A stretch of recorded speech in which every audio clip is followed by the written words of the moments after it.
All right, our last example is talking about the same problem that we previously went over, but in this instance, instead of compounding it many times over, suppose that this compounded continuously, meaning it's always going to earn interest every fraction of a second along the way. Eventually, what's going to happen is, if you noticed before in your previous problem, your values kind of plateaued. They reached a certain point where you could only make so much money no matter how many times you compounded that interest. Well, this gets into something called continuous interest. And when that happens, we have a different formula we use. Instead of having a very large number for n, we end up using this formula, we say a PERT, a equals p times e to the RT power. So the rate and the time end up being in the exponent, and the rate still is a decimal, and the p still stands for principal. But what this e value here is actually a mathematical constant called e.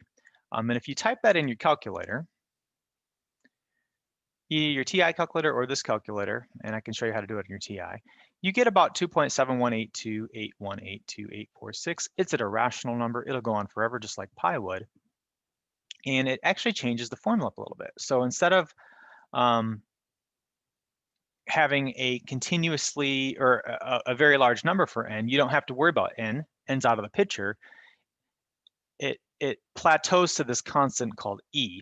And it allows us to just plug in our principal, our rate, and our time. And using that e value, we can figure out what that amount is earning continuous interest. So let's suppose the same problem, $10,000, 4% interest, compounded continuously. Well, it's going to look like this. You say 10,000, E, just type the letter E, then you raise it, and then in the parentheses in the exponent, you do the 0.04 times however many years. So in this case, it's going to be 20 years, so we can compare. And as you can see, it's very similar to this one because this is compounded every minute, so that's practically continuous. But continuous is just the slightly higher 22255.409 versus 4086. But again, it still rounds to 41 cents. But this E compounded continuously is basically telling you is not going to be any more than 22255.4092849. So our answer would be $22,255.41.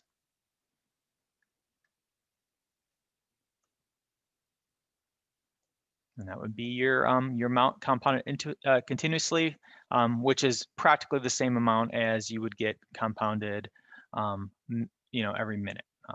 So there you have it.